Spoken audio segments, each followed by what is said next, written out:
সুপ্রিয় বন্ধুগণ, আসসালামু আলাইকুম। দূরে কাছে দেশে অথবা দেশে বাইরে থেকে বন্ধুরা ঠিক এই মুহূর্তে যেখান থেকে বাস্তব জীবনের গল্প শোনার জন্য আমার সাথে জয়েন করেছেন আমি আপন। আর যে আপন জীবনের গল্পের 1072তম পর্বে আপনাকে বরাবরের মতো স্বাগতম জানাচ্ছি। বন্ধুগণ, আজ আমি আপনাকে শোনাবো নোয়াখালীর ছেলে সিরাজ মিয়াজির জীবনের, তান্ত্রিক সিরাজ মিয়াজির জীবনের চরম ভয়ঙ্কর রকম এক বাস্তব জীবন কাহিনী। বন্ধুগণ, আজকের গল্পের টাইটেল প্রকাশ্যে 9 বৎসর পরীর সঙ্গে করে যায় শারীরিক সম্পর্ক প্রকাশ্যে, মানে সবার সামনে 9 বৎসর ধরে করে যাচ্ছেন এক তান্ত্রিক সিরাজ মিয়াজি। নোয়াখালীর এই তান্ত্রিকের গল্প শোনার পরে ভাই আমার শরীরের পশম দাঁড়িয়ে গিয়েছে। অনেক ধরনের ভয়ঙ্কর গল্প আমি আমার এই অনুষ্ঠানে প্রচার করেছি, কিন্তু এই গল্পটা কেন জানি সত্যি আমার বুকের ভিতর অনেক ভয় ধরিয়ে দিয়েছে। তার বড় আরেকটা কারণ আছে, সেটা হচ্ছে আজ থেকে কয়েক মাস আগে আমাকে আমার এক সাবস্ক্রাইবার, ওনার বয়স প্রায় 70-এর কাছাকাছি, তিনিও একজন তান্ত্রিক ছিলেন। তিনি আমাকে তিনার ছেলের মোবাইল থেকে একটা অ্যাপস পাঠায় এবং বলে যে আপন ভাই, এই অ্যাপসটা আপনি একটু রিসার্চ করবেন, একটা হোস্ট একটু ভৌতিক টাইপের কোনো একটা অ্যাপস। তো আমি এটা আমার ফোনে ইনস্টল করি এবং ইনস্টল করার পরে এই অ্যাপসটার মাধ্যমে আপনি আসলে দেখতে পারবেন যে কোথায় কোথায় অলৌকিক জিনিসরা আছে, অদৃশ্যরা কোথায় কোথায় আছে। এটার একটা সামান্য সিগন্যাল ওই মোবাইলের ডিসপ্লেতে দেখা যায়। তো এটা অন করে আমি প্রায় 5 মিনিটের মতো এই অ্যাপসটা ইউজ করি এবং 5 মিনিট পরে হঠাৎ করে আমি যেখানে বসে জিনিসটা ব্যবহার করতেছি ওইখানে একটা অলৌকিক ঘটনা ঘটে, যেটা আমি আসলে এখন বলতে চাই না। এইটা ঘটার পরে আমি 3 দিন যাবৎ জ্বরে ভুগেছি এবং মারাত্মক রকমের ভয় পেয়েছি।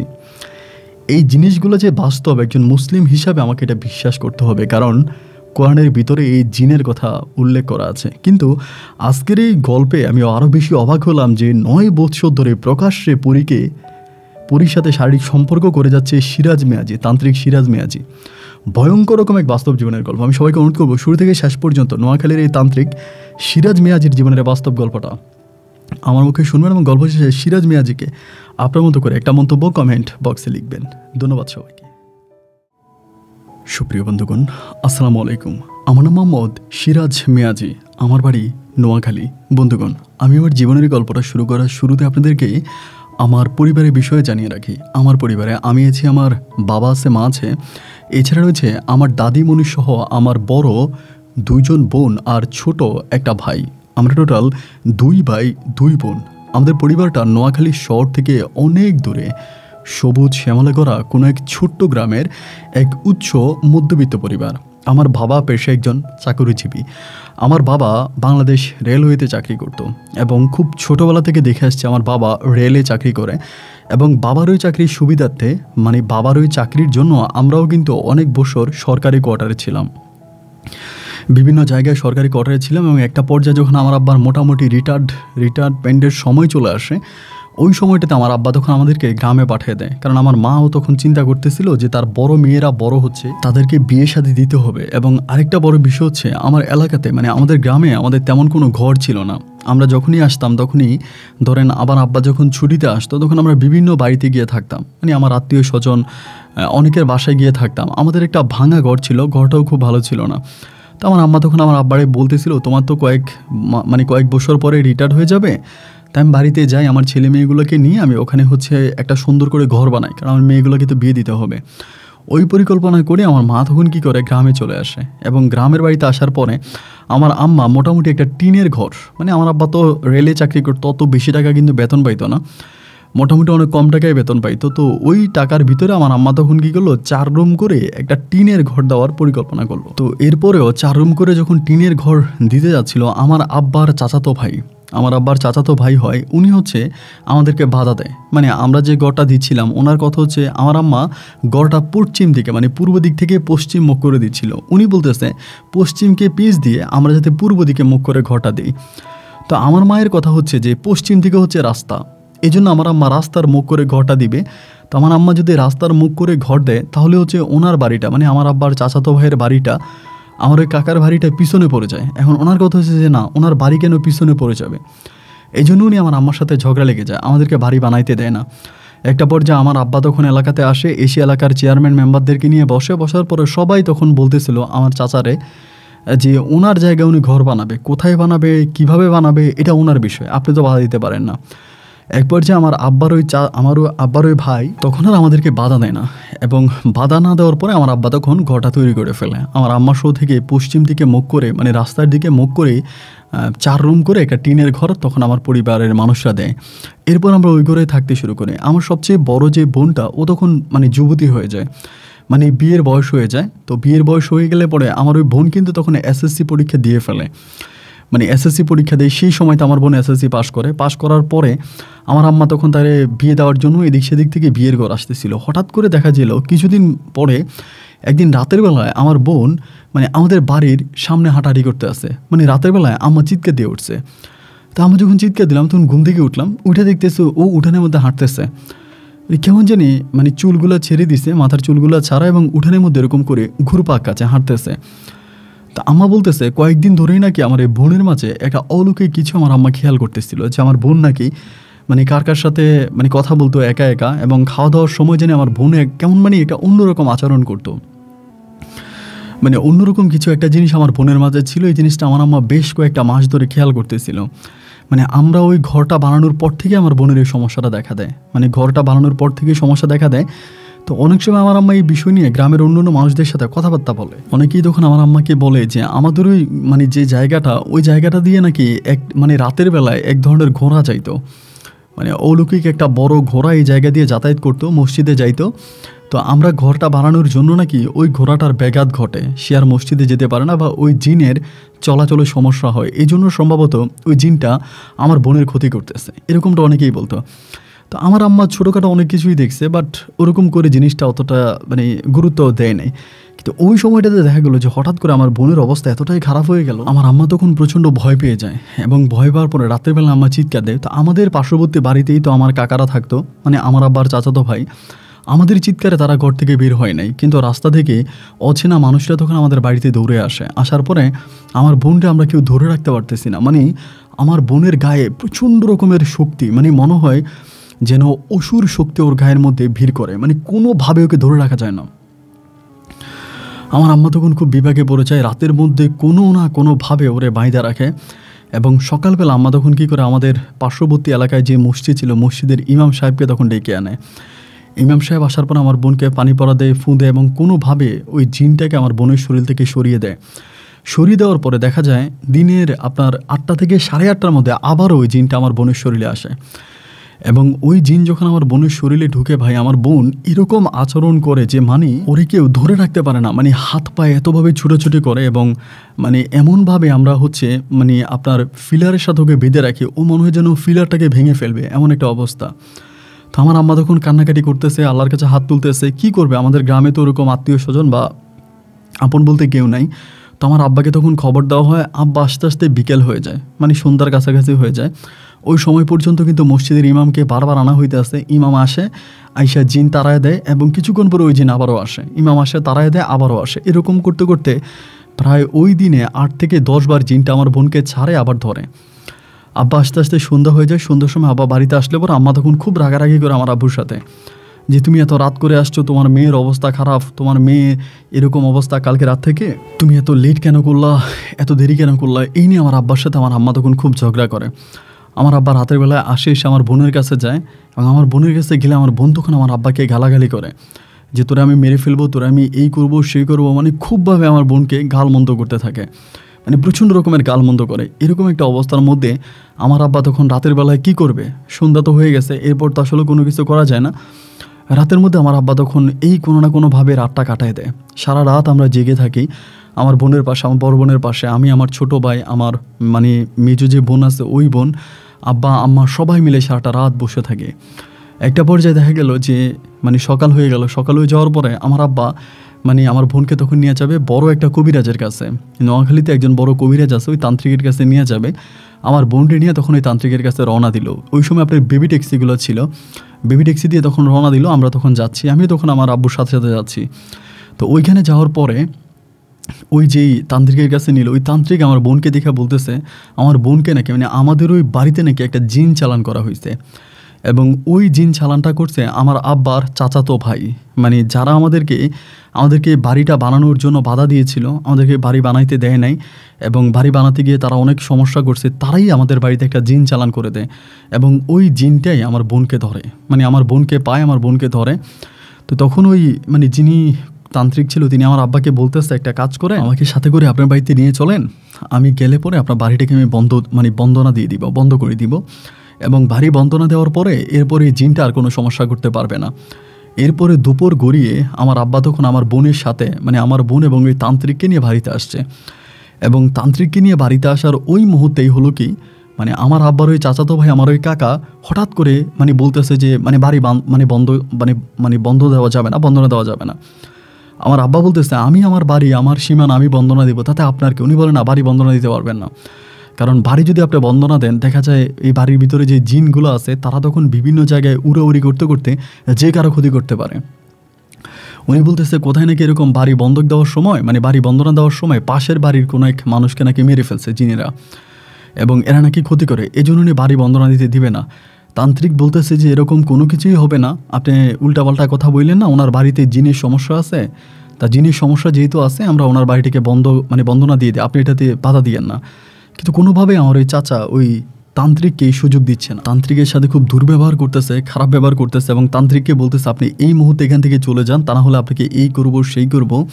কোনোভাবে তান্ত্রিক তার কাজ করতে পারতেছিল না। একটা পর্যায়ে এরকমভাবে তান্ত্রিকের সাথে ঝামেলা হওয়ার পরে মানে আমার ভিতরে ভাই তখন কেন জানি মানে রাগটা অতিরিক্ত উঠে যায়। আমি ছোটোবেলা থেকে অনেকটা রাগে ছিলাম, আমি ওই কাকার সাথে তখন ঝগড়া লেগে যাই, মানে খারাপ ব্যবহার করি।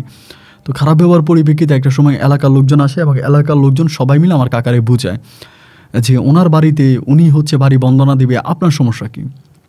গ্রামের মানুষরা যখন বাধা দেয় এরপরে আমার কাকা চুপ হয়ে যায়। এরপরে আমার আব্বা তখন কী করে বাড়িটাকে বন্দনা দেয়, মানে বাড়ি বন্ধক দেয়। এবং বাড়ি বন্দনা দেওয়ার পরে আমার বোন তখন মোটামুটি ঠিক হয়, মানে কিছুটা ভালো হয়ে যায়। তো আমার বোন যখন মোটামুটি ভালো হয়, ভালো হবার পরে দেখা গেল আমার বোনের ভালো ভালো বিয়ের প্রস্তাব আসতেছিল। এরই মাঝে আমার ওই কাকা, মানে যেই কাকা আমাদের এত সমস্যা করতেছিল, তিনি হঠাৎ করে তার বড় ছেলের জন্য মানে আমার বোনকে বিয়ের প্রস্তাব পাঠাইলো আমার বোনের জন্য। আমার মায়ের কাছে এলাকার এক লোক দিয়ে বিয়ের প্রস্তাব পাঠাইলো যে আমার বড় বোনকে তিনি তার বড় ছেলের জন্য বউ বানায় নিতে চায়। আমার মা তখন মুখের উপরে মানা করে দিল, কারণ অন্যদের সাথে আমাদের সম্পর্ক ভালো না। তো সেই জায়গার ভিতরে আমার আম্মা কেন বিয়ে দেবে আমার বোনকে? আমার আম্মা তখন ডিরেক্টলি বললো যে না, আমি আমার মেয়েরে এই পরিবারে বিয়ে দিব না। মানে এই বিয়ে দিব না বলার পরে ওনাদের সাথে আমার ঝগড়াটা আরও বেশি লেগে যায়, মানে আরও ঝামেলা লেগে যায়। এবং আরও ঝামেলা লাগার পরে একদিন সন্ধ্যার সময় আমার বোন তখন কী করলো, বাজারে গেছিলো, মানে বাজার থেকে আসতেছে, বাজার থেকে বাড়িতে এসে কান্না করতেছে। আমার বোন আর কি, আমার বড় বোন কান্না করতেছে। তো আমার বড় বোন যখন কান্না করতেছে আমি তখন বললাম কী হয়েছে? আমি তখন মোটামুটি অনেকটাই বড়, আমি যে ছোটো না কিন্তু অনেক বড়। তাই আমি বললাম কী রে আপা কান্না করতেছিস কেন, কী হয়েছে? বলে হামিদ ভাই আমার রাস্তার মধ্যে হাত ধরে টানাটানি করছে। মানে হামিদ হচ্ছে আমার আব্বার চাচাতো ভাই, আমার চাচাতো ভাই আর কি, আমার আব্বার চাচাতো ভাইয়ের ছেলে। তাই আমি তখন বললাম তোর হাত ধরে টানাটানি করছে? মানে বলে আমার হাত ধরে টানাটানি করছে। মানে তখন প্রায় সন্ধ্যার আগে মুহূর্তে মানে আমার ভিতরেও তখন ভাই প্রচুর রাগ উঠে যায়। রাগ উঠে গেলে পরে আমি তখন আমার বাড়ি থেকে লাঠি ছিল, লাঠি নিয়ে ওর বাড়ির দিকে দৌড়ে, মানে ওর বাড়ির দিকে গেলাম। মানে আমাদের পার্শ্ববর্তী বাড়ি ছিল। আমি তখন ওখানে গিয়ে গালাগালি করতেছি যে আমার বোনকে রাস্তার মধ্যে হাত ধরে টানাটানি করছে, এত বড় সাহস, ওরে আমি এই করবো সেই করবো। এই কথার ভিতরে আমার চাচি তখন ঘর থেকে বেরিয়ে আসে। চাচি বেরিয়ে আসে, আইসা বলতেছে কিরে তুই এখানে কুকুরের মতো ঘেউ ঘেউ করতেছিস কেন, কী হয়েছে? তো চাচিরে আমি তখন বললাম যে মানে হামিদ ভাই কই? তা বলে কেন? আমি বললাম যে আমার বোনের হাত ধরে উনি রাস্তার মধ্যে টানাটানি করছে, আজকে আমি ওনার মাথা ফাটাই দিব। চাচি তখন খুব রেগে যায়, তিনি আমাকে গালাগালি করে। আমারও ভাই রাগটাকে আমি কন্ট্রোল করতে পারি নাই, আমি আমার রাগের বশবর্তী ওই চাচির মাথার মধ্যে বাড়ি বসাই দিই। মানে হঠাৎ করে চাচির মাথায় বাড়ি দিয়ে, এবং মাথায় বাড়ি দেওয়ার সাথে সাথে চাচির মাথা ফেটে যায় এবং মাথা থেকে গড়গড় দিয়ে রক্ত বেরোয়। চাচি তখন চিৎকার দেয়, চিৎকার দিলে পরে আশেপাশের মানুষটা তখন এই বাড়িতে আসে, এবং আশেপাশের মানুষ যখন জড়াইত হয়ে যায় আমার মা তখন দৌড়ে আমারে গিয়ে ওই বাড়ি থেকে নিয়ে আসে। আইনা মা আমারে বলতেছে এটা তুই কী করলি? আমি তখন মারে বললাম যে ওরা আমাদেরকে অনেক জ্বালাইছে, আমাদেরকে অনেক টর্চার করছে, অনেক অত্যাচার করছে, এদেরকে ক্ষমা করা যাবে না। আমার আম্মা তখন চিন্তা করলো, এবং এরই মাঝে খবর চলে আসছে যে চাচিরে নাকি থানায় নিয়ে আমার নামে মামলা দিয়ে দিছে, মানে আমার নামে মামলা দিয়ে দিছে, এরকম খবর আমার মায়ের কানে আসছে। রাতের মধ্যে আমার মা তখন করলো কি, আমার ছোটো ভাইকে সাথে করে দিয়ে আমার মা তখন আমাকে আমার নানু বাড়িতে পাঠিয়ে দিল। আমি যেতে চাই না, আমি বললাম আমি যাবো না। আমি যাবো কেন? আমি যাবো না। তারপরও আম্মা জোর করে আমাকে আমার নানু বাড়িতে পাঠিয়ে দিল। আমি তখন আমার নানু বাড়িতে চলে গেছি এবং নানু বাড়িতে যাওয়ার পরে এর পরের দিনে আমাদের বাড়িতে পুলিশ আসছে। পুলিশ এসে খুব হামকি দামকি করতেছে, ঝামেলা করতেছে, আমাকে খোঁজাখুঁজি করতেছে। এবং একটা পর্যায়ে আমার আব্বা তখন বাড়িতে আসে এবং বাড়িতে আসার পর আব্বা তখন এই বিষয়টা মোটামুটিভাবে একটু মানে ওনার কাছে ক্ষমা চায়, আমার পক্ষ থেকে চাচির কাছে ক্ষমা চায় এবং ক্ষমা চেয়ে বিষয়টা যদিও আমার আব্বা কিছুটা ঠান্ডা করে, কিন্তু আমাদের ওই হামিদ ভাই আমার উপরে খুব ক্ষিপ্ত হয়ে যায়। মানে ক্ষিপ্তের এরকম যে উনি সবার সামনে মানে উনি ওনার মায়ের মাথায় হাত দিয়ে বলে যে আমি আমার মায়ের মাথায় হাত দিয়ে বলতেছি আমি ওই সিরাজরে যেখানে পাবো সেখানে আমি ওরে মেরে ফেলবো, আমি যেখানে পাবো সেখানে ওরে মারবো, আমিও রক্ত দিয়ে গোসল করব, এরকমভাবে ধমকাধমকি করে আমার বাবা মা তখন দুজনেই ভয় পেয়ে যায়। এবং ভয় পাওয়ার পরে আমার মা তখন আর আমার বাড়িতে আসতে দেয় না। আমারে বলে তুই বাড়িতে আসিস না, তুই বাড়িতে আসলে একটা সমস্যা হবে, তোরে হয়তো মারবে, তোরে মেরে ফেলবে, এভাবে আম্মু তখন আমার ভয় দেখায় তুই বাড়িতে আসিস না। পরে এমন করে সময়গুলো কাটতে কাটতে একটা পর্যায়ে আমি তখন বললাম মানে এখানে বৎসর মানে 2 একের মতো কেটে যায়। এর ভিতরে হামিদ ভাই তখন হচ্ছে আপনার বিদেশে চলে যায়। কেমনি ওনার পরিবার ওনাকে বিদেশে পাঠায় দিয়ে উনি বিদেশ চলে যায় এবং আমার বড় বোনেরও বিয়ে হয়ে যায়, অন্য কোনো এক জায়গায় আমার বড় বোনের বিয়ে হয় এবং আমার আব্বা রিটায়ার্ড হয়। আমার আব্বা জানে রিটায়ার্ড হয়, আব্বাও তখন বাড়িতে চলে আসে, হামিদ ভাই তখন বিদেশ চলে যায়, আমার বড় বোনেরও বিয়ে হয়ে যায়। এরপরে আমি আস্তে আস্তে করে 1 দিন 2 দিন 3 দিন কাটতে কাটতে আমার পরিবারের মাঝে আমি তখন যাতায়াত করতে শুরু করি। এখানে দীর্ঘ অনেকগুলো বছর কেটে যায়, কিন্তু একটা পর্যায়ে আমি তখন আমার পরিবারের মাঝে আসি, মানে আমি আমার পরিবারে আসতে শুরু করি। মানে পরিবারে আসি মাঝে মাঝে বলতে একেবারে যে চলে আসছে তা কিন্তু না, মাঝে মাঝে আসতাম।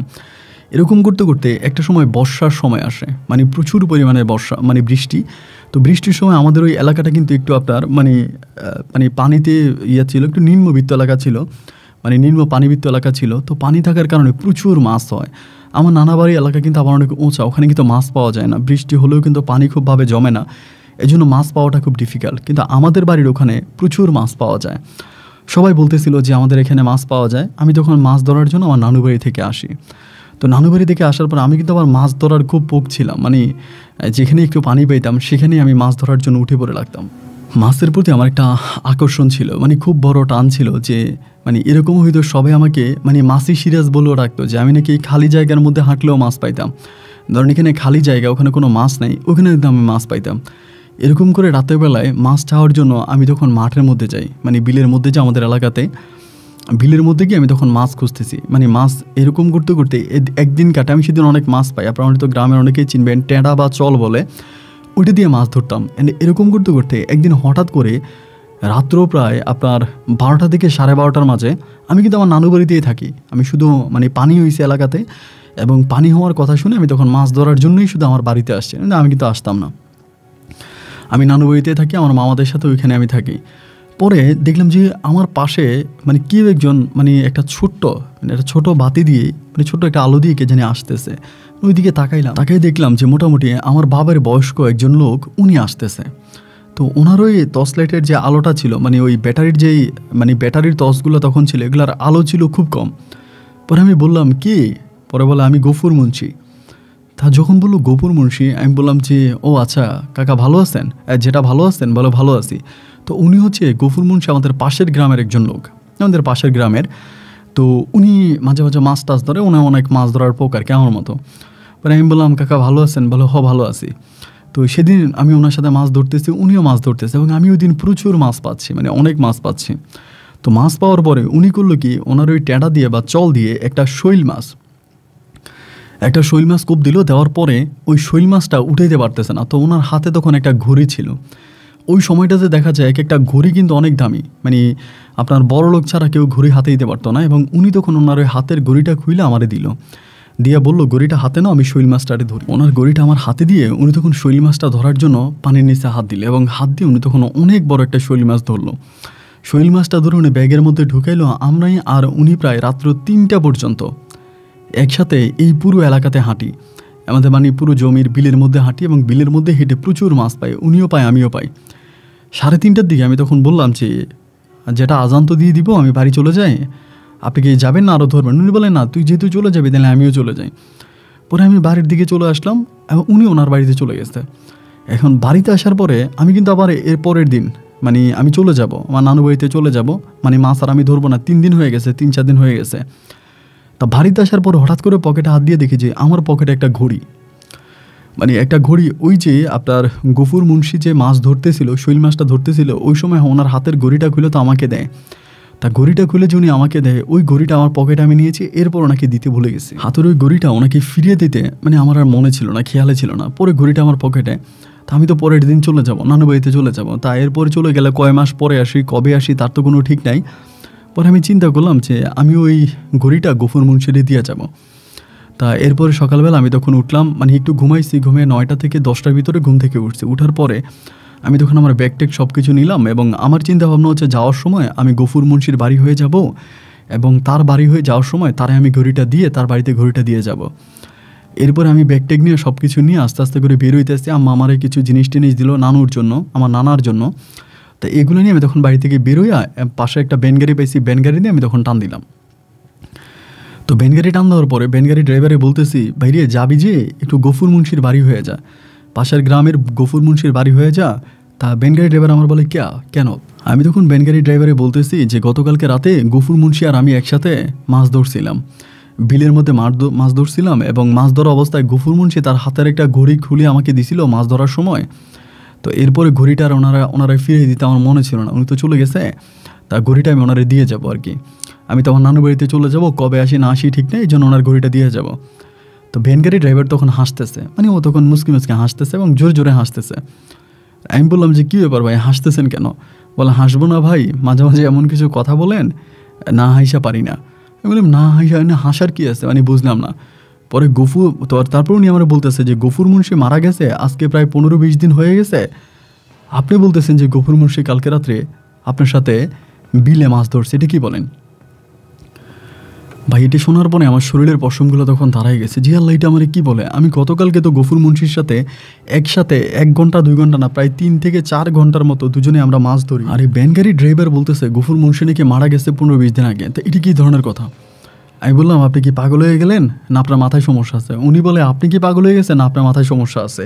আপনি এটা কী বলেন? গফুর মুন্সির আমি নিজে মাটি দিছি, আমি নিজে ওনার জানাজায় উপস্থিত ছিলাম, উনি মারা গেছে। উনি এরকম মানে বাজার থেকে যাওয়ার সময় নাকি ওনারা সাপে কামড় দিছে। উনি বাজার থেকে যাওয়ার সময় ওই বিলের মধ্যে, বা যেই বিলে আমি মাছ ধরছি ওই বিলের মধ্যেই নাকি উনি ওই বিলের পাড় দিয়ে রাস্তা দিয়ে যাচ্ছিল। তো যাওয়ার সময় নাকি রাতের বেলা ওনাকে সাপে কামড় দেয়, এবং সাপে কামড় দিলে উনি মারা যায়। অনেক ওঝা আনে, অনেক কিছু আনে ওনাকে বাঁচানোর জন্য, কিন্তু বাঁচাইতে পারে না। পরে উনি মারা যায়, ওনাকে দাফন করে ফেলে। আমি বললাম কী বলেন এটা আপনি? আমি তো গতকালকে রাতে ওই যে উনি আমার একটা ঘড়িও দিছে খুইলা। পরে আমার বলতেছে ধুরো ভাই আপনি ঠিক আছে গফুর মুন্সি বাড়ি যান। পরে গফুর মুন্সি বাড়ির সামনে যাওয়ার পরে আমি মানুষকে জিজ্ঞেস করি আমি গফুর মুন্সি নাকি মারা গেছে? সবাই বলে উনি তো মারা গেছে। তো যেহেতু আমাদের পার্শ্ববর্তী গ্রামের মানুষ, এটা কিন্তু আমি জানতাম না, মানে ওনার মৃত্যুর খবরটা আমি পাই নাই। ভাই তখন আমার শরীরের পশমগুলো দাঁড়াই গেছে, মনে হয় যেন আমি এই জায়গার ভিতরে ঢুলে পড়ে যাব। আমি তখন ব্যানগাড়ি ড্রাইভারে বলতেছি ভাই রে আমারে তুমি আর মানে মেন রাস্তায় নিও না, আমি আমার নানুর বাড়িতে যাব না, আমার বাড়িতে নিয়ে যাও। ব্যানগাড়ির ড্রাইভার তখন কী করলো, ওর ব্যানগাড়িতে নিয়ে আমার তখন আবার আমার বাড়ির দিকে নিয়ে যাচ্ছে, এবং বাড়ির দিকে যে যাচ্ছে আমি তখন আর ভয়ে কথা বলতে পারি না, মানে আমি কথা বলা যেন বন্ধ হয়ে গেছে, প্রচণ্ড রকমের ভয় পাইছি। আস্তে আস্তে করে বাড়ির দিকে নিতে আসছে, এবং বাড়ির দিকে নিতে নিতে আমার জিজ্ঞেস করতেছে আপনি যেটা বলতেছেন এটা কি সত্যি? আমি বললাম ভাই আমি মিথ্যা বলবো কেন, আমি গতকালকে রাতে গফুর মুন্সির সাথে একসাথে আমি বিলের মধ্যে মাছ ধরছি, এখন আপনি বলেন উনি মারা গেছে, এবং ওনার বাড়ির লোকেরাও বলে উনি মারা গেছে। আমি বাড়ির মধ্যে চলে আসছি, বাড়িতে আসার পরে আমার আম্মা তখন বলতেছে কিরে তুই গেলি না, চলে আসলি যে, কোনো সমস্যা? আমি মা কোনো সমস্যা, আমার মাথার অনেক ব্যথা করতেছে, আমি একটু শুবো।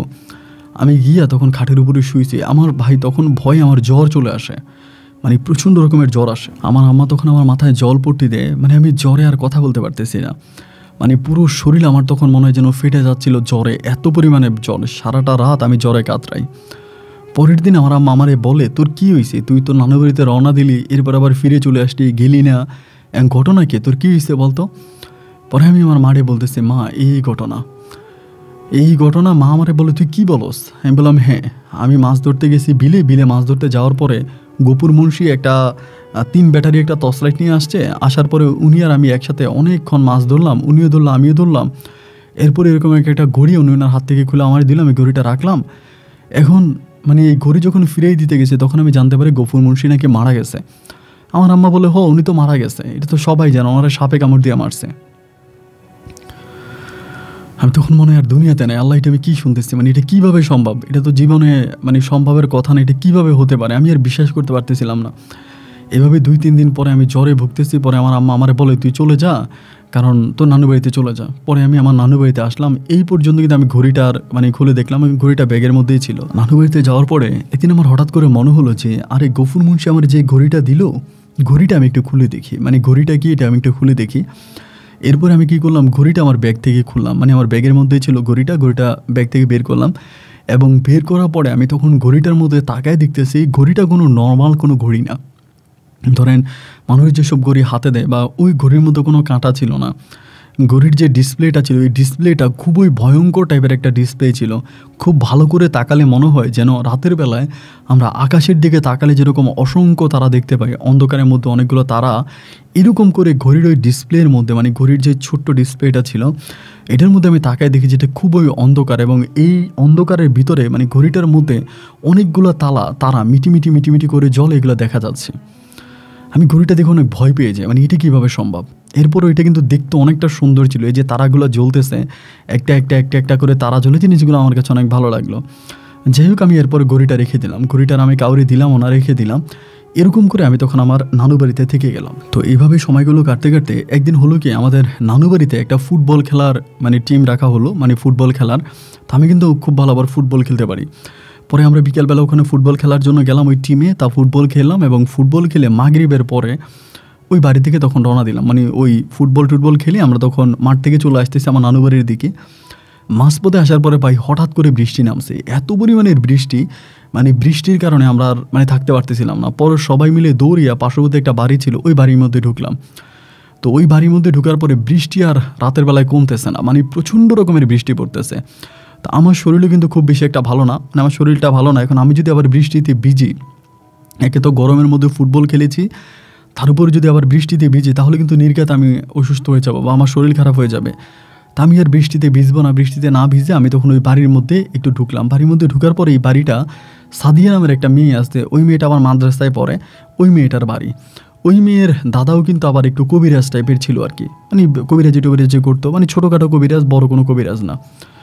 পরে মেয়েদের বাড়িতে গেলাম, যাওয়ার পরে আমি সাদিয়ারে কিন্তু মাঝে মাঝে দেখতাম যে মাদ্রাসায় যাইতো, কিন্তু কখনো আমি ওর মুখটা দেখতে পাইনি, মানে ওর মুখ দেখতে পাইনি। সবসময় তো মুখ বাইতেও মাদ্রাসায় যাইতো আইতো, মানে যাতায়াত করতো, এরকম করতে করতে ওই দিনে আমি বৃষ্টির সুন্দর সময় ওদের বাড়িতে যাওয়ার পর আমি মেয়েটারে দেখলাম।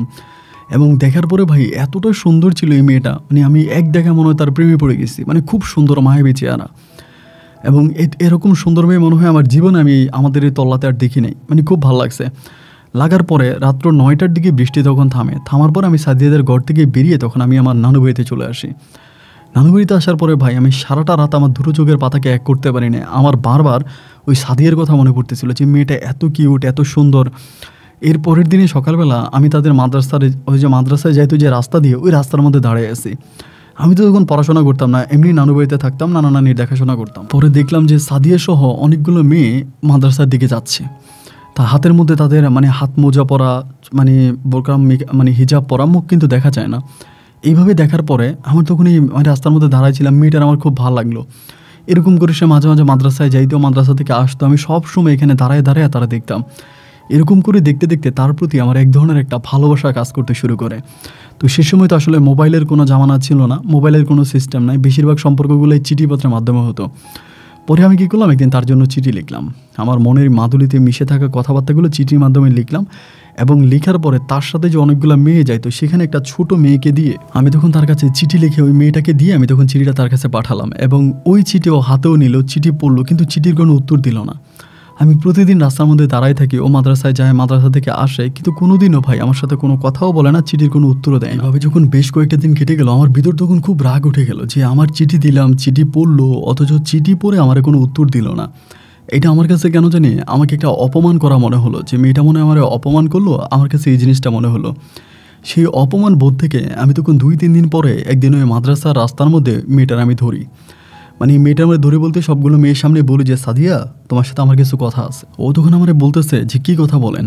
আমি বললাম যে আমি তোমার একটা চিঠি দিছিলাম, ওই মেয়েটার দিয়া চিঠিটা কি পাইছো? বলে হ্যাঁ পাইছি।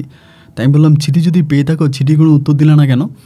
তা আমারে বলে আপনি আমার চিঠি দিয়েছেন, আমার যদি মন চায় আমি উত্তর দিব, আর মন না চাইলে দিব না, আপনি তো আমার বাধা দিতে পারেন না, মানে রাস্তার মধ্যে আমাকে আটকাইতে পারেন না। আমি তখন বললাম দেখো সাদিয়া, এরকম করে বইলো না, আমি তোমার চিঠি দিছি, তুমি চিঠির উত্তরটা তো আমাকে দিবা, হ্যাঁ না তা কিছু একটা বলবা। ও আমারে বলে, দেখেন আমার এই প্রেম প্রীতি ভালোবাসা এগুলোর মধ্যে আমি নাই, এবং আমার এগুলো ভালোও লাগে না। আপনি আমাকে এইভাবে বিরক্ত করেন না, আপনি যদি আমাকে এইভাবে বিরক্ত করেন তাহলে কিন্তু আমি আমার আব্বা আম্মাকে জানাবো, আমি আমার আব্বা আম্মাকে বলবো। তো এরপর আমি অলওয়েজে তাকে এরকম করে বিরক্ত করতে থাকতাম। ও যখন মাদ্রাসায় যাইতো আমি রাস্তার মধ্যে দাঁড়াইতাম, এরকম করতে করতে বেশ কয়েকদিন কেটে যাওয়ার পরে একদিন হলো কি, ওর বাবা মা মানে আমার নানা নানির কাছে এসে আমার নামে বিচার দিছে। মানে ও মনে হয় ওর বাপ মায়ের কাছে বিচার দিছে, তারাই এসে আমার নানার কাছে বিচার দিছে যে আপনার নাতি এরকম এরকম অমুকের মানে ইয়ারে ডিস্টার্ব করে এমনি এমনি। পরে নানা আমার আদর করতো, অনেক আদর করতো। তো নানা আমাকে ডিরেক্টলি জিজ্ঞেস করে, সিরাজ তুই কি অমুকের মেয়ে সাদিয়ারে বিয়ে করবি, বা ওর কি তোর পছন্দ হয়? আমি তখন বললাম যে নানা পছন্দ তো হয়, তবে প্রেম করার জন্য, বিয়ে করার জন্য না।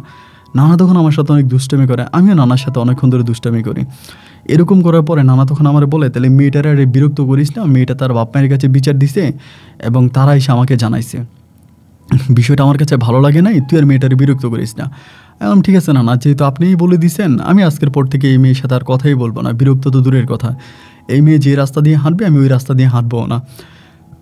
এরপর থেকে আমার নানার কথা শোনার পরে আমি আর সাদিয়াকে বিরক্ত করাটা সম্পূর্ণভাবে ছেড়ে দিলাম। আমি ওর সাথে আর কথা বলি না, ও যেই রাস্তা দিয়ে মাদ্রাসায় যেত ওই রাস্তার মধ্যেও আমি আর পড়ি না। এইভাবে বেশ কয়েকটা দিন কেটে গেল। আমি আবার আমার ওই ফুটবল খেলা, বিভিন্ন জায়গায় ফুটবল খেলা রাখতাম, এই খেলায় টিম রাখতাম, আমি ওই ফুটবল খেলা নিয়ে আমি তখন পড়ে আসি। এইভাবে বেশ কয়েকদিন কাটার পরে একদিন হলো কি, বিকালবেলা আমি আমার নানু বাড়ির সামনে একটা মাঠ আছে, ওই মাঠের মধ্যে খেলতেছিলাম। এমন সময় যে মেয়েটাকে দিয়ে আমি সর্বপ্রথম সাদিয়াকে মানে প্রেমের প্রপোজাল দিয়েছিলাম, ওই মেয়েটাই তখন করলো কি, আমার ওই চিঠিটার উত্তর নিয়ে আসছে। আমাকে এসে ডাইকা বলতেছে যে, সিরাজ ভাই আপনারা সাদিয়া আপু একটা চিঠি দিছে, মানে যে মেয়েটাকে আমি আমার চিঠি পাঠাইছি ওই মেয়েটার মাধ্যমে উত্তর পাঠাইলো। পরে আমি বললাম, কিরে আজকে এত মাস পরে হঠাৎ করে উত্তর লিখলো, তা উত্তরটাকেই তা উত্তরে লিখলো সে আমাকে তার চিঠিতে, যে আপনি যে আমাকে ভালোবাসেন, আমি জাস্ট একটু ট্রাই করতেছিলাম যে আপনি আমাকে কেমন ভালোবাসেন, আপনার ভালোবাসা এত সহজে নিভে গেল, আপনি কি করে ভাবলেন যে আপনার সাদিয়াকে এত সহজে পেয়ে যাবেন? আমি আসলে আপনাকে পরীক্ষা করতেছিলাম যে আপনি যদি আমাকে সত্যি ভালোবাসতেন তাহলে কিন্তু আপনি আমার পিছনে ঘুরে ছেড়ে দিতেন না। আপনি আসলে একজন হালকা প্রেমিক, আমাকে নাম দেয় আমি হালকা প্রেমিক। তো চিঠির মধ্যে ওরকম করে লেখে যে ও আমাকে ট্রাই করতেছিল, কিন্তু আমি ওর পরীক্ষায় ফেল করছি, আমি ওর পিছনে হাঁটা বন্ধ করে দিয়েছি, ওর সাথে কথাবার্তা বলা বন্ধ করে দিয়েছি, এই জন্য আমার কাছ থেকে সরে গেছে, বা আমি হালকা প্রেমিক নামে তার কাছে মানে সে আমাকে চিঠির মধ্যে লিখলো। এর পরের দিনে ও তখন মাদ্রাসায় যাচ্ছে, আমি রাস্তার মধ্যে আবারও দাঁড়াইছি, মানে চিঠিটা পাওয়ার পরে। দাঁড়ানোর পরে আমি তখন বললাম যে, সাদিয়া দাঁড়াও, তোমার সাথে কথা আছে।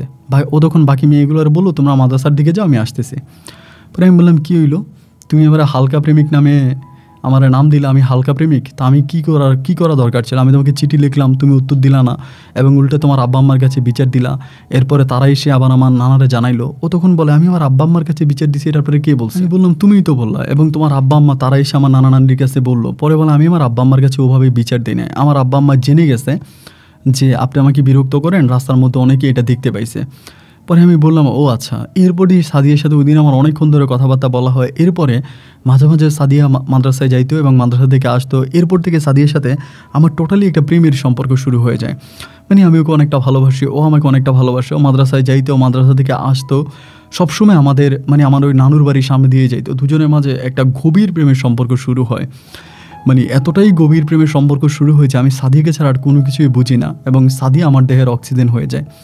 এরকম একটা পরিস্থিতির মধ্যে সময়গুলো কাটতে কাটতে একটা সময় আমার আমি যে একটা মানে মৃত যেই আপনার গফুর মুন্সি যে আমাকে একদিন একটা দিয়েছিল, ওই ঘড়িটা দিয়েছিল, আমার একদিন হঠাৎ করে মনে হলো যে ঘড়িটার বিষয়ে আমি একদিন সাদিয়ার সাথে কথা বলি। মানে এরকম একটা লোক মারা গেছে, এমনি আমার একটা ঘড়ি দিয়ে গেছে, মানে লোকটা মারা যাওয়ার পরে আমার সাথে দেখা করছি, এসে আমার ঘড়িটা দিছে। ওরকম করে আমি সাদিয়ার একদিন কথাবার্তা বলি, মানে দুজনেই প্রেম করতে করতে হয় না যে প্রেমের কথা বলতে বলতে আমি এই কথাটা তারে বলে ফেলি। এবং এইটা বলার পরে ও তখন অনেক কৌতূহলী হয়ে যায়, আমাকে বলে, আমাকে কি ঘড়িটা একটু দেখাবা, আমার না ঘড়িটা একটু দেখতে ইচ্ছে করতেছে। আমি তখন বললাম যে, ঘড়ি দেখবা? তাই এরকম করে যখন বলে, এর পরের দিন আমি তখন ওই ঘড়িটা ব্যাগ থেকে নিয়ে আসি। আনার পরেই ব্যাগটা আমি মানে ঘড়িটা তখন সাদিয়াকে দেখাই। সাদিয়া ঘড়িটা দেখে বলতেছে, এটা তো অনেক সুন্দর। আমাকে বলে, এটার মধ্যে কি ব্যাটারি আছে? আমি বললাম, ব্যাটারি আছে কি আমি জানি না, কিন্তু এই ঘড়ির যে ডিসপ্লেটা ছিল এটা পুরো আকাশের মতো। রাতের বেলায় আকাশে যেরকম করে মিটিমিটি তারা জ্বলে, এই ঘড়ির ডিসপ্লের মধ্যে মানে ঘড়ির ডিসপ্লের মধ্যে এরকম ছোট ছোট অনেকগুলো তারা জ্বলে, এগুলো দেখা যায়। পরে সাদিয়া আমারে বলতেছে, আমার এই ঘড়িটা দিয়ে দাও। আমি বললাম নিয়ে যাবা? বলে হ্যাঁ নিয়ে যাবো। ওই সময় কিন্তু আমি সাদিয়াকে অন্ধের মতো বিশ্বাস করতাম এবং ভালোবাসতাম। ও যেটা বলতো আমি সেটাই কিন্তু শুনতাম। ও যখন আমার কাছ থেকে ঘড়িটা নিতে চাইলো আমি তখন ওর আর বাধা দিলাম না, বললাম যে ঠিক আছে তুমি নিয়ে যাও।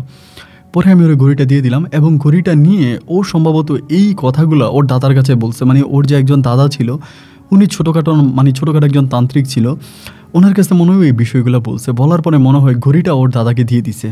তার কয়েকটা দিন পরে আমি সাদিয়ারে বললাম যে সাদিয়া তোমার হাতে যে একটা ঘড়ি ছিল ওই ঘড়িটা কই? ও আমারে বলতেছে ঘড়ি তো আমি আমার দাদাকে দিয়ে দিছি। মানে আমি বললাম যে আমি যে তোমার একটা ঘড়ি দিলাম এটা কই? বলে এটা তো আমি আমার দাদাকে দিয়ে দিছি। কেন তোমার দাদাকে দিছো কেন? বলে না দাদার সাথে কথা বলতেছিলাম, কথা বলতে বলতে এই ঘড়ির বিষয়ে দাদার সাথে কথা বলছি যে ঘড়িটা এমনি এমনি পাওয়া গেছে। সব কিছু বলার পরে দাদা তখন আমার কাছ থেকে ঘড়িটা নিয়ে গেছে। আমি বললাম তো তুমি আমার ঘড়িটা তোমার দাদারে দিয়ে দিলে, আমি তোমার গিফট করলাম, এই গিফটের জিনিস তো মানুষ আরেকজনকে দেয় না। আমাকে বলে যাই হোক তুমি গিফট করছো তাদের সমস্যা কি, আমি আমার দাদাকে দিছি, আমার দাদা রাখছে, তোমার যদি লাগে আমি তোমার আইনে দিব। তাই আমি বললাম যে না আমার প্রয়োজন না, আমি এটা দিয়ে কী করবো, আমি তোমার এই দিছি, তুমি আমার গার্লফ্রেন্ড, তোমার কাছে থাকাই ভালো। এইরকম করে সময়গুলো কাটতে কাটতে হঠাৎ করে ভাই একটা বিষয় খেয়াল করতে শুরু করি। সাদিয়ার ওই বাড়িতে হঠাৎ করে সাদিয়ার দাদা এত পরিমাণের বড় তান্ত্রিক হয়ে যায় যে বিভিন্ন জায়গা থেকে ওনার কাছে মানুষ আসতে শুরু হয়। উনি ছিল একদম ছোটো মানের একজন তান্ত্রিক। হয় না যে গ্রামের কিছু মানুষ থাকে যারা হাত দেখে বা রাশি দেখে, এরকম কিছু মানুষ থাকে না, উনি ওই টাইপের একজন ছোটোখাটো কবিরাজ ছিল। কিন্তু হঠাৎ করে জানতে পারি যে উনি অনেক বড় মাপের একজন কবিরাজ হয়ে গেছে। বাংলাদেশের বিভিন্ন ডিস্ট্রিক্ট থেকে ওনার কাছে লোক আসতে শুরু হয়েছে। এবং কেন লোক আসে এবং কি করে, এবং অনেক লোকের মাধ্যমে জানতে পারি ওনার হাতে নাকি একটা ঘড়ি থাকে এবং উনি ওই ঘড়ির দিকে তাকায় মানুষের বিভিন্ন ধরনের সমস্যার সমাধান করে দেয়। এই কথাটা জানার পরে যে ঘড়ির দিকে তাকায় বিভিন্ন সমস্যার সমাধান করে, আমি কয়েকজনের সাথে কথা বলি যে উনি আসলে কি করে, এবং সবাই একটা কথাই বলে যে এই ঘড়ির দিকে তাকিয়ে নাকি উনি বিভিন্ন রোগের বিভিন্ন মানুষকে রোগমুক্ত করে বা বিভিন্ন মানুষের সমস্যার সমাধান করে। এরকমও হয় যে কেউ চুরি করছে, উনি ওই ঘড়ির দিকে তাকায় চোরের নাম পর্যন্ত বলে দিতে পারে যে কে এটা চুরি করছে, এইভাবে ডিরেক্টলি চোরের নাম বলে দেয়। এই কথাগুলো শোনার পরে আমি তখন অবাক হয়ে গেলাম যে ঘড়িটা তো আমার ঘড়ি দিয়ে তুমি এরকম কোনো কিছু করতেছে। পরে আমি এই বিষয়গুলো সাদিয়ারে বললাম যে সাদিয়া তোমার দাদা তো আমার ঘড়ি দিয়ে এরকম এরকম ব্যবসা করতেছে, এ তো সবার কাছে আমি শুনতেছি। তো আমি ওরে বলতেছি, তা আমি বললাম যে ঠিক আছে আমি তোমার বিয়ে করবো, বিয়ে করা ডাইরেক্ট প্রস্তাব দেই। এবং আমি আমার নানা নানিকেও বিষয়টা জানাই যে আমি সাদিয়ারে বিয়ে করবো। আমার নানা নানি যখন সাদিয়ার আব্বার কাছে বিয়ের প্রস্তাব নিয়ে যায়, ওই সময় সাদিয়ার আব্বা ডিরেক্টলি আমাদের ওই প্রস্তাবটাকে অস্বীকার করে। উনি আমাদের ওই প্রস্তাবটাকে মেনে নেয় না।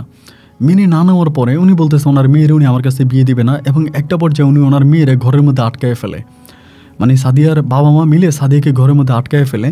একে তো আমি সাদিয়াকেও হারাইলাম এবং ওই লোকটা দেওয়া হাতের ওই ঘড়িটাও আমি হারাইলাম। কিন্তু আমি সবার মুখে মুখে শুনতেছি এই ঘড়ি দেখে উনি এমনভাবে কাজ করে এবং ওনার কাজ কখনোই ভুল হয় না। খুব ভালোভাবে কাজ করে, বিভিন্ন জায়গা থেকে ওনার কাছে লোকজন আসে, উনি অনেক টাকা পয়সা ইনকাম করতেছে শুধুমাত্র আমার এই ঘড়িটা দিয়ে, এবং এইটা আমি হাতে নাতে প্রমাণও পাইছি। পরে আমি চিন্তা করলাম যে কিভাবে আমার ঘড়িটা সাদিয়ারে পাই বা না পাই, সাদিয়া আমার বিয়ে করুক বা না করুক, আমাকে ওই ঘড়িটা উদ্ধার করে আনতে হবে। যে ঘড়িটা ওনার কাছে আছে ওই ঘড়িটা আমাকে উদ্ধার করে আনতে হবে। এরকম করতে করতে একটা পর্যায়ে আমার এক বন্ধুর বোনের বাড়ি হচ্ছে বান্দরবনে। তা বান্দরবনে আমি আমার ওই বন্ধুর বাড়িতে আমার ওই বন্ধুর বোনের বাড়িতে বন্ধুর সাথে বেড়াইতে যাই। তো বান্দরবন তো অনেক সুন্দর দেখার জায়গা, তাই এরকম বন্ধুর সাথে আমি তখন ওখানে ঘুরতে যাই। এবং ঘুরতে যাওয়ার পরে ওই এলাকাতে যাওয়ার পর আমি একজন বড় তান্ত্রিকের নাম জানতে পারি যে ওই এলাকাতে খুব বড় একজন তান্ত্রিক আছে, উনি বৌদ্ধ ধর্মাবলম্বী, বৌদ্ধ ধর্মের একজন তান্ত্রিক, উনি অনেক নামি দামি তান্ত্রিক। এই কথা আমি বিভিন্ন লোকের মাধ্যমে শুনতে পাই। শুনতে পাওয়ার পরে আমি আমার বন্ধুরে বলি যে আমি ওই তান্ত্রিকটার সাথে একটু দেখা করব। পরে আমারে বলে কেন দেখা করবো? এমন আমার দেখা করতে ইচ্ছে করতেছে, আমি একটু ওনার সাথে দেখা করব।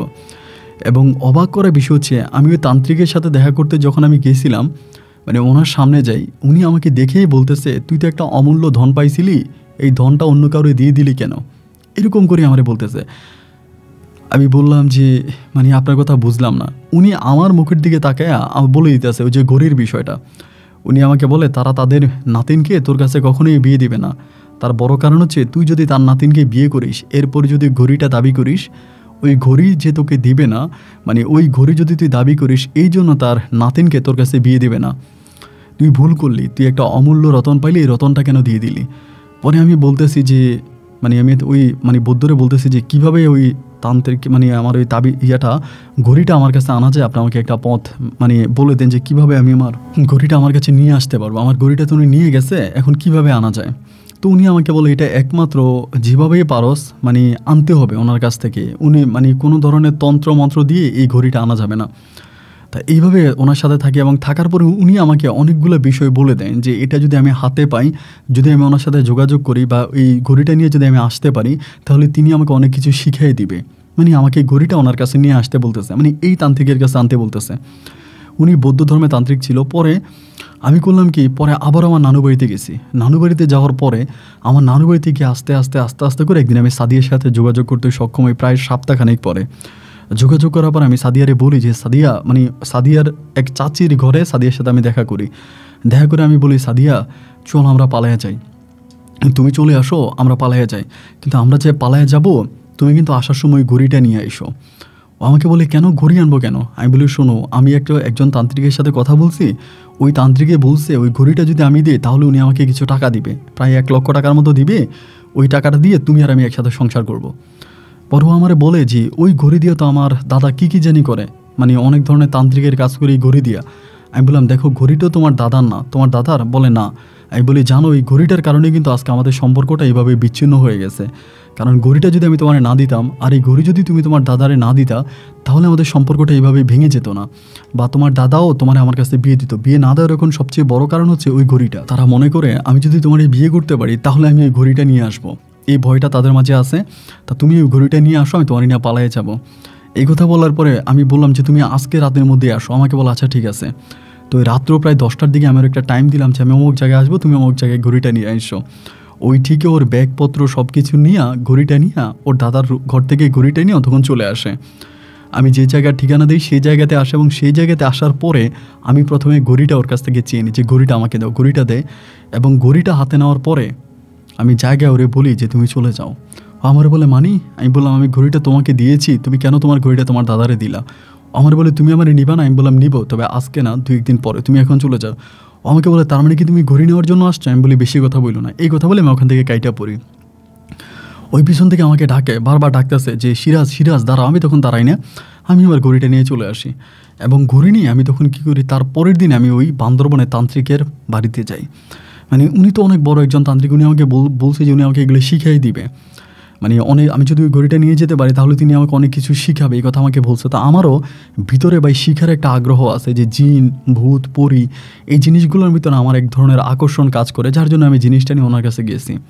ওই বৌদ্ধ তান্ত্রিকের কাছে গেছি, যাওয়ার পরে উনি ওই জিনিসটা হাতে নিল, ঘড়িটা হাতে নিল। আমার ভিতর কিন্তু তখন একটা ভয় কাজ করতেছে, না জানি বৌদ্ধ আমার কাছ থেকে ঘড়িটা রেখে দেয়। কারণ বৌদ্ধ তো একজন তান্ত্রিক, এই ঘড়ির মাঝে যেহেতু অলৌকিক কোনো ক্ষমতা আছে বা অলৌকিক কিছু আছে, তাইলে তিনিও তো হয়তো আমার ঘড়িটা নিয়ে যেতে পারে। এই ভয়টা তখন কিন্তু নিজের মাঝে খুব বেশি কাজ করতেছে। তো আমি তখন চিন্তা করতেছি কি করা যায়, মানে কি করতে পারবো। ভয়ে ভাই তখন পুরো গলা টলা শুকিয়ে আসতেছে, আল্লাহরে ডাকতেছে যে আল্লাহ কী করা যায়। পরে উনি ওনার সাথে আমাকে রাখলো, রেখে বলতেছে, ঘড়িটা তুমি তোমার কাছে রাখো, সমস্যা নাই, তুমি যদি চাও আমার সাথে থাকতে পারো, এবং তুমি যদি শিখতে চাও আমি তোমাকে জিনিসটা শিখাবো। তবে তোমার কাছে আমার একটা রিকোয়েস্ট, মাঝে মাঝে যদি ঘড়িটা আমার প্রয়োজন হয় কোনো কাজে, তুমি আমাকে দিও, তবে আমি তোমাকে সাথে সাথে দিয়ে দিব। আমি বললাম, আচ্ছা ঠিক আছে, সমস্যা নাই, আপনার কথা আমি শুনবো। এরপরে আমি বৌদ্ধ তান্ত্রিকের সাথে ওই জায়গার মধ্যে থাকতে শুরু করি। উনি কিন্তু ওরকম কোনো মানে বিভিন্ন জায়গাতে যে মানুষ আসে বা কবিরাজি করে বিষয়টা ওরকম না। উনি খুব ওই রিয়ার্ড, মানে ধরেন আপনার হাতে কোনো 1-2টা রুগী দেখে, ওরকম অ্যাভেলেবেল রুগী দেখে না। এবং যা দেখে বেশিরভাগই ওনাদের ধর্মে, মানে বৌদ্ধ ধর্মের রুগী দেখে, অন্য ধর্মের রুগী দেখে না। তো আমি তখন মুসলিম হওয়ার পরেও উনি আমাকে ওনার সাথে রাখে। এরকম করে ওনার সাথে থাকতে থাকতে আমি আস্তে আস্তে তান্ত্রিকের যে একটা পেশা বা তান্ত্রিকের যে একটা কাজ, এগুলো উনি আমাকে আস্তে আস্তে শিখে। আমি জানি না কেন এই ঘড়িটার বিষয়ে বলার পরে উনি আমার প্রতি খুব আকৃষ্ট হয়ে পড়ে, বা আমাকে দেখার পরে উনি কেন আমাকে এই জিনিসগুলো শিখাতে চায়। মানে আপনার এই তন্ত্র মন্ত্রের যে একটা বিষয় আছে, এই বিষয়গুলো উনি আমাকে কেন শিখাতে চায়, কেন এই জিনিসগুলো উনি আমাকে শিখাতে চায়, এটা কিন্তু আমি বুঝতাম না। পরে যাই হোক, আমি তখন ওনার সাথে কথাবার্তা বলি, এবং কথাবার্তা বলার একটা পর্যায়ে উনি আমাকে ওনার সাথে সম্পূর্ণভাবে রেখে দেয়। আমি ওনার সাথে থাকতেছি। অনেক সময় উনি আমাকে রাতের বেলায়, একেবারে গভীর রাতে আমাকে নিয়ে উনি পাহাড়ের উপরে বসতো, এবং পাহাড়ের উপরে বসার পরে ওই ঘড়িটা হাতে নিত, এবং ঘড়িটা হাতে নিয়ে এই ঘড়িটার সাথে উনি বিভিন্ন ধরনের তারাকে মিলাইতো, এবং ওই তারা উপগ্রহের মাধ্যমে উনি অনেক কিছুই বুঝতে পারতো, এবং আস্তে আস্তে করে উনি আমাকেও বিষয়গুলো শিখায়। আমি প্রায় 1 বৎসরের মতো ওনার ওই মানে বৌদ্ধ মন্দিরে থাকি। আমি মুসলিম হওয়ার পরেও বৌদ্ধ মন্দিরে 1 বছরের মতো থাকি এবং ওই 1 বছরের মাঝে আমি ওনার কাছ থেকে এই ঘড়ির মাধ্যমে, আকাশের নক্ষত্রের মাধ্যমে অনেক কিছু শিখতে পারি। কিভাবে জিনদেরকে বশে নেওয়া যায় এবং জিনদের সাথে কিভাবে থাকা যায়, বা জিন এবং পরী নিয়ে আমি অনেক কিছু জেনে যাই। দীর্ঘ 1 বছর ওনার কাছে থাকার পরে 1 বছর পর আমি তখন আমার গ্রামের বাড়িতে, মানে আমার নানু বাড়িতে না, আমি ডিরেক্টলি আমার বাড়িতে আমি ফিরে যাই। এরই মাঝে আমি কিন্তু আর সাদিয়ার কোনো খবর নেই। সাদিয়া কই আছে না আছে, বা সাদিয়ার বিয়ে হয়েছে কি না, এই বিষয়ে কিন্তু আমি আর কোনো কিছুই জানি না। আমি পরে আমার বাড়িতে আসার পরে আমি আস্তে আস্তে করে এক একটা করে রুগী দেখতে শুরু করি। আমার গ্রামের বাড়িতে আসি, তো যেহেতু আমার এই গ্রামের বাড়িটা আমার রাস্তার পাশেই ছিল, মানে মেন রোডের পাশেই ছিল, দেখা যায় আস্তে আস্তে করে আমার বাড়িতে প্রচুর পরিমাণের মানুষ আসতে শুরু হয়। আমার মা তখন একটু অবাক হয়ে আমাকে জিজ্ঞেস করে যে এগুলো তুই কী করিস, মানে কেন করিস, বা এটা করা তো ঠিক না, কেন তুই তান্ত্রিক মান্ত্রিক এই বয়সে কেন তুই এগুলো করবি। তা আমি তখন ওই বয়সেই এই তান্ত্রিক পেশার মধ্যে ঢুকে পড়ি। মানে তান্ত্রিক বলতে বিভিন্ন ধরনের মানুষ আসতো এবং আমি তাদেরকে বিভিন্ন ধরনের সেবা করতাম, এবং আমার ওই ঘড়ির মাধ্যমে, হয়তো ডিটেলসে সব কিছু বলা যায় না, কিন্তু আমার ওই ওয়াচের মাধ্যমে বা ওই ঘড়িটার মাধ্যমে, আমি নক্ষত্রের মাধ্যমে, আকাশের মাধ্যমে আমি সব কিছু সমাধা করতে পারতাম। একটা মানুষ দেখলেই আমি তার অতীত বলে দিতে পারতাম, এবং আমার সাথে প্রায় অনেকগুলো জিনের সম্পৃক্ততা ছিল। এরকম করে প্রায় আমি 1 বছরের মতো কাজ করি। 1 বছর কাজ করার পরে জিন জাতির ভিতরে ছেলে মেয়ে দুজনেই আছে, নারী পুরুষ আছে, এবং জিন জাতির ভিতরে যে নারী আছে আমরা তাদেরকে পরী নামে আখ্যায়িত করি। আমি তো একদম যুবক ছিলাম, এবং ওই যুবক থাকা অবস্থায় হঠাৎ করে আমার এই পরীর প্রতি কেন জানি একটা আকর্ষণ চলে আসে। আমি ধরেন বিভিন্ন পরীদেরকে দেখতে পাইতাম, মানে বিভিন্ন জিনের নারীদেরকে দেখতে পাইতাম যে তারা এখান থেকে ওইখানে যায়, তাদের ওই পোশাক আশাক, তাদের চলাফেরা, এগুলো দেখতে পেতাম। এবং দেখার পরে আমার ওই পরীর প্রতি কেন জানি এক ধরনের একটা আকর্ষণ কাজ করতে শুরু করে। এবং আকর্ষণ কাজ করার পরে আমার কাছে যে মহিলাগুলো আসতো, মানে নারী যারা আসতো চিকিৎসার জন্য, ওই নারীগুলার মধ্যেই আমি তখন কি করতাম, এই মানে আমার যে পরীটাকে পছন্দ হইতো বা যে পরীটাকে আমি পছন্দ করতাম, ওই পরীটাকে আমি ওই নারীর মাধ্যমে ভোগ করতাম, ইউজ করতাম। এবং এটা কিন্তু আমি মানুষের সামনেই করতাম, এটা কেউ বুঝতে পারতো না। ধরেন কোনো মেয়ে আসছে বা কোনো নারী আসছে, আসার পরে আমি তার চিকিৎসা করব, সে যে সমস্যার সমাধান করার জন্য আসছে, তো আমি তাকে ওখানে বসাইতাম। বসানোর পরে আমি আমার তন্ত্রের মাধ্যমে ওই মেয়েটার উপরে আমি ওই মানে পরীটাকে হাজির করতাম, এবং ওই পরীটাকে হাজির করে সবার সামনে আমি পরীর সাথে শারীরিক সম্পর্ক করতাম। এটা কিন্তু কেউ বুঝতো না। এবং শুধু যে মেয়েটার উপর আমি হাজির করতাম, ওই মেয়েটার শরীরটা অনেক দুর্বল হয়ে যেত, এবং বেশ কয়েকদিন মেয়ে তার শরীর নাড়াচাড়া করতে পারতো না। এটা আমার জাস্ট তন্ত্রের একটা খেলা ছিল। আমি প্রকাশ্যে এই কাজটা করতাম, কিন্তু আমার আশেপাশে অনেকেই বসে থাকতো, কেউ কিন্তু দেখতো না। তো এরকম করতে করতে একটার পর একটা এরকম অসংখ্য পরীকে আমি বিভিন্ন নারীর মাধ্যমে ইউজ করতাম, মানে ভোগ করতাম। এবং এটার প্রতি আমার এক ধরনের নেশা ঝুঁকে যায়। মানে নেশা বলতে এরকম একটা নেশা হয়ে যায় যে আমি যাই করি না কেন, আমার প্রতিদিন অন্তত 1-2টা পরীর সাথে শারীরিক সম্পর্ক আমার করতেই হবে। এই জন্য আমি মেয়ে বা মহিলা কোনো রুগী পাইলেই তাদেরকে সামনে রেখে আমি তাদের উপরেই পরীটাকে হাজির করতাম, আমার পছন্দের পরীটাকে, এবং হাজির করে আমি তার সাথে শারীরিক সম্পর্কে লিপ্ত হতাম প্রকাশ্যে সবার সামনে। এরকম করে 1 বছর 2 বছর নয়, দীর্ঘ প্রায় 9 বছরের মতো আমি এই অবৈধ কাজের সাথে জড়িত থাকি। এই অবৈধ কাজটা আমি কন্টিনিউ করি, এবং প্রতিদিন আমি যে কতটা পরীর সাথে শারীরিক সম্পর্ক করেছি বা খারাপ সম্পর্ক করেছি তার কোনো হিসাব নাই। কিন্তু আমি বরাবরের মতো একটা কথা বলে রাখি, আমি আমার কোনো রুগীর সাথে এই ধরনের কাজ করতাম না। মানে জাস্ট আমি আমার রুগীকে আনতাম, এবং রুগীকে আনার পরে এটা কিন্তু চোখের মাধ্যমে হতো। অনেকেই হয়তো যারা তান্ত্রিক আছে তারাই হয়তো বিষয়টা বুঝবে, সাধারণ মানুষ এই বিষয়টা সহজে বুঝবে না যে এটা কীভাবে সম্ভব। আসলে এটা চোখের মাধ্যমে হতো, মানে চোখের মাধ্যমে শারীরিক সম্পর্ক হতো আমার পরীর সঙ্গে, এবং শুধুমাত্র যেই মেয়েটা থাকতো বা যে মহিলাটা থাকতো তাকে আমি ব্যবহার করতাম। এই কাজটা করার জন্য শুধুমাত্র তাকে আমার ব্যবহার করা হতো। এরকম করে 1 বছর 2 বছর না, দীর্ঘ 9 বছর ধরে আমি এই কন্টিনিউয়াসলি কাজটা করতেছি। তো আমার ছোটো ভাইকেও আমার আম্মা বিয়ে করাই ফেলে। আমাকে বিয়ে করার জন্য আমার আম্মা প্রচুর প্রেশার দিচ্ছিল যে তুই বিয়ে করে ফেল। আমার তো তখন প্রচুর টাকা পয়সা, আমার টাকা পয়সার কিন্তু কোনো অভাব নাই। আমি নোয়াখালী শহরে বাড়ি কিনি, এবং নোয়াখালীর বিভিন্ন জায়গায় আমি জায়গায় সম্পত্তি কিনি, মানে অগাধ টাকা পয়সার মালিক। কোনো টাকা পয়সা, ধন সম্পদ কোনো কিছুর কিন্তু আমার কাছে অভাব নাই, মানে সব কিছু দিয়ে আমি স্বয়ংসম্পন্ন। তো এরকম করতে করতে একটা সময় দেখা গেল যে আমার আম্মা আমাকে প্রচুর প্রেশার দেয়, তুই বিয়ে কর। কিন্তু আমি তো বিয়ে করব না, কারণ আমার ওই মানে জিন নারীদের প্রতি এমন এক আকর্ষণ জমে যায়, বা পরীদের প্রতি এমন এক আকর্ষণ জড়ে যায় যে আমি পৃথিবীর কোনো মেয়েরে বিয়ে করে তার সাথে থাকতে পারবো না। আমি পৃথিবীতে বসবাস করা কোনো মেয়েকে বিয়ে করলে তার সাথে আমি ১ ঘন্টাও সংসার করতে পারবো না। কারণ যেহেতু আমি পুরীর সাথে শারীরিক সম্পর্ক করি, তো সেখানে কোনো সাধারণ মেয়ের সাথে বা মাটির বানানো কোনো মেয়ের সাথে সম্পর্কে আমি লিপ্ত হতে পারবো না। তো এরকম করে সময়গুলো কাটতে, কাটতে ৯ বৎসর পরে একদিন আমি খুবই ছোট একটা পরী, মানে বয়সটা মানে পরীদের হিসাবে তার বয়সটা অনেক কম। এটারে আমার কেমন যেন একটু ভালো লাগতে শুরু হলো, মানে খুব ভালো লাগতে শুরু হলো। আমি বিভিন্ন নারীর মাধ্যমে এই পরীটাকে আনার চেষ্টা করতেছি, কিন্তু তারে আমি আনতে পারি না। ও খুবই মানে প্রভাব মানে খুবই পাওয়ারই ছিল এবং খুবই পাওয়ার মানে ওর অনেক পাওয়ার ছিল, ওরে আমি আনতে পারতাম না। দীর্ঘ প্রায় ৬ মাসের মতো আমি এই পরীটারে মানে ইউজ করার জন্য, ভোগ করার জন্য চেষ্টা করতেছি, কিন্তু পারতেছি না। এরকম করতে করতে পরে একজন প্রবাসীর বউ, ওনার হাজব্যান্ডে বিদেশ থাকে, এই মহিলাটা তখন আমার কাছে আসে এবং এই মহিলার বাড়িও ছিল নোয়াখালীতে।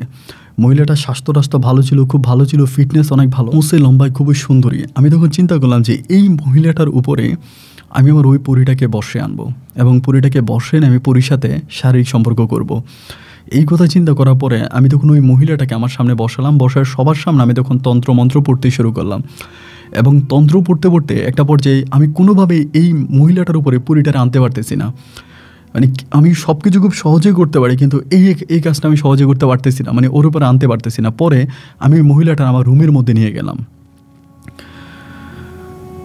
এবং রুমের মধ্যে নিয়ে যাওয়ার পরে আমি তখন অনেক চেষ্টার পরে, প্রায় ঘন্টা দেড়েক চেষ্টার পরে আমি ওই মহিলার উপরে আনতে সক্ষম এই পরীটাকে, যেটার উপর আমার ৬ মাস ধরে একটা মানে ৬ মাস ধরে যারা ভোগ করার জন্য আমার ভিতরে একটা আকাঙ্ক্ষা কাজ করে।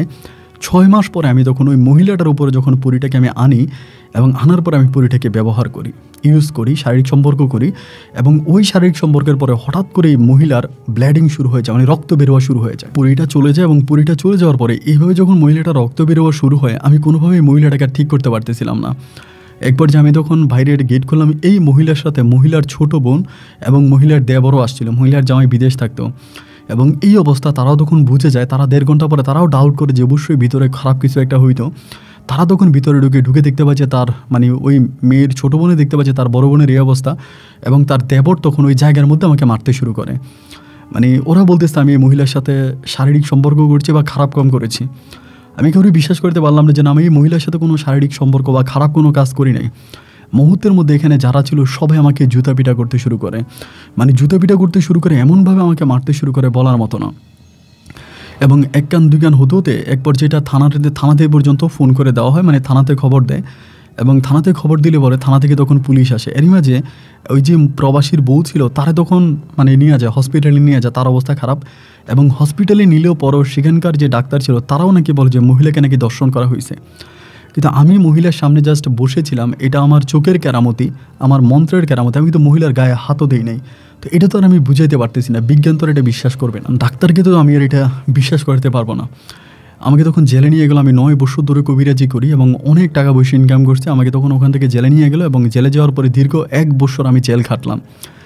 ১ বছর জেল খাটলাম। ১ বছর জেল খাটার পরে আমি বের হলাম। বের হওয়ার পরে আমি যখন আমার এলাকাতে ঢুকলাম, আমার গ্রামে ঢুকলাম, আমার গ্রামে ঢুকার সাথে সাথে আমার গ্রাম থেকে সিদ্ধান্ত নেওয়া হলো আমি যেদিন আসছি বিকেলবেলা ওই দিন রাতে গ্রামে ছিলাম এবং পরের দিন তারা কী করলো, গ্রামের মানুষরা সবাই মিলে আমাকে আমাদের স্কুলের মাঠে দরবার ডাকলো এবং দরবারে আমাকে তখন গ্রামের যে চেয়ারম্যান মেম্বার ছিল, আমার আব্বা ছিল, সবাই মিলে বলতেছে যে আমি সিরাজ মিয়াজি এই জন্যই বিয়ে করি না, তার মানে আমি বিভিন্ন মহিলাদের সাথে শারীরিক সম্পর্ক করতাম, মানে খারাপ কাজ করতাম।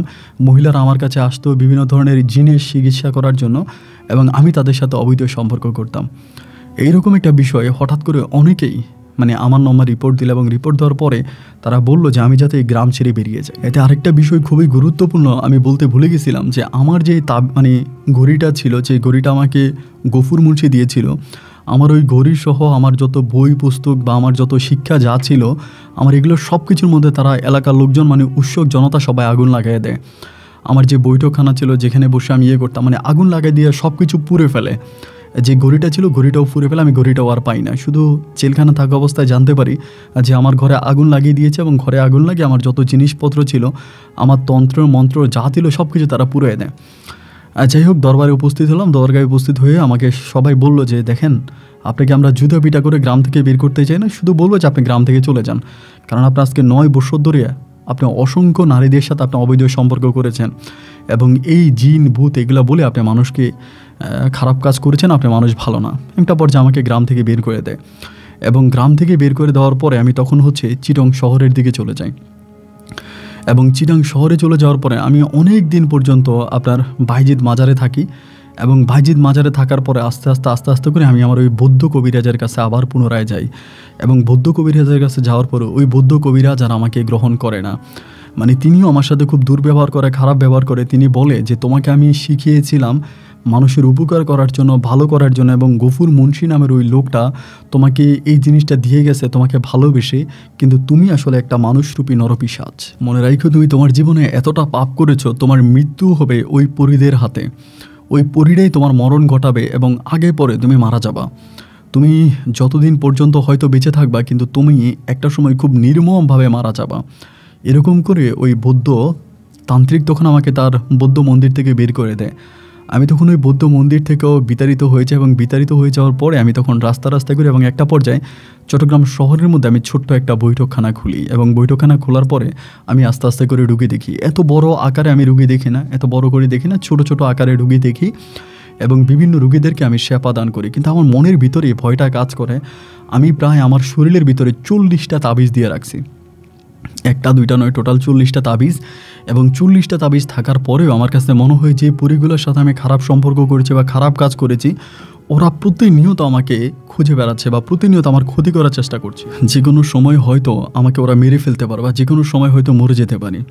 আমার এলাকার লোকজন আমাকে সবাই ঘৃণা করে এবং আমার এলাকার লোকজন বলে এই পর্যন্ত আমি নাকি হাজার মেয়েদের সাথে অবৈধ সম্পর্ক করেছি, জিন ভূতের কথা বলে বা এই তন্ত্র মন্ত্র দিয়ে আমি মহিলাদের সাথে খারাপ কাজ করেছি।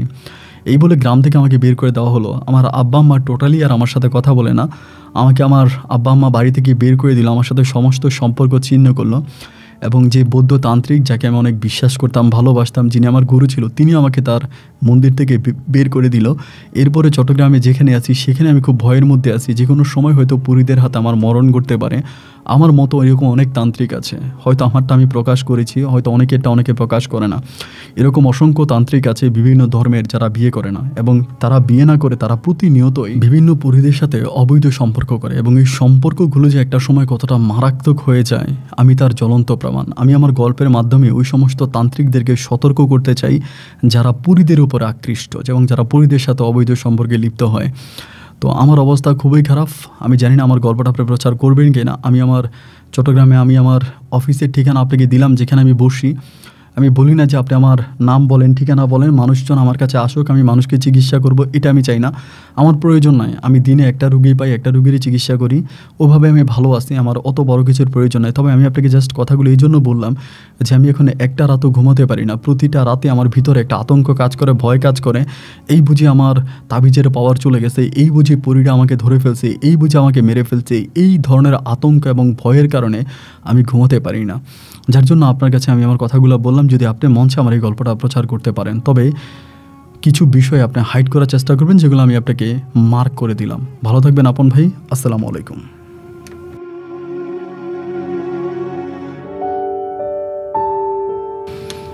প্রিয় বন্ধুগণ, সবাইকে অনেক বেশি ধন্যবাদ এতক্ষণ পর্যন্ত নোয়াখালীর ভাই তান্ত্রিক সিরাজ মিয়াজির জীবনের বাস্তব গল্পটা শুরু থেকে শেষ পর্যন্ত আমার মুখে শোনার জন্য।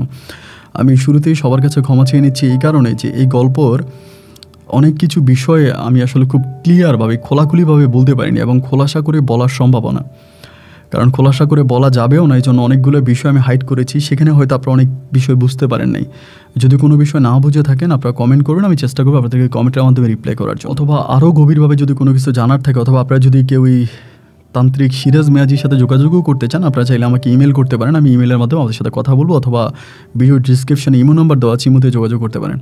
তবে আমি একটু অসুস্থ এবং আমি জানি না যে আমার আসলে কী হয়েছে। এই গল্পটা রেকর্ড করতে যখন বসছি তখন থেকেই কেন জানি আমি একটা অস্থির একটা ভাবের মধ্যে আছি। আপনারা হয়তো যারা গল্প শুনেছেন তারা হয়তো অনেকেই বিষয়টা উপলব্ধি করতে পেরেছেন যে আমি জানি না আমার ভিতরে জানি কী হয়েছে। একটা খারাপ লাগা কাজ করতেছে, একটা অস্থির লাগা কাজ করতেছে, আমি কথা বলতে পারতেছি না। তো যাই হোক, এরপরও যদি গল্পর কোনো অংশে না বুঝে থাকেন, কোনো অংশ যদি আপনাদের বোঝার সমস্যা হয়ে থাকে, আপনারা আমাকে বলবেন, আমি চেষ্টা করব বুঝিয়ে দেওয়ার জন্য। সবাই ভালো থাকবেন, সুস্থ থাকবেন এবং সিরাজ তান্ত্রিকের তান্ত্রিক সিরাজ মিয়াজির এই গল্পটা শুনে যারা তান্ত্রিক পেশার সাথে জড়িত আছেন তারা সতর্ক হবে, নিয়ে আশা ব্যক্ত করে আমি আপন আজকের মতো এখানে বিদায় নিচ্ছি। আপনার সাথে আমার দেখা হবে অন্যদিন অন্য কারো বাস্তব জীবনের গল্প নিয়ে। আল্লাহ হাফেজ এন্ড আসসালামু আলাইকুম।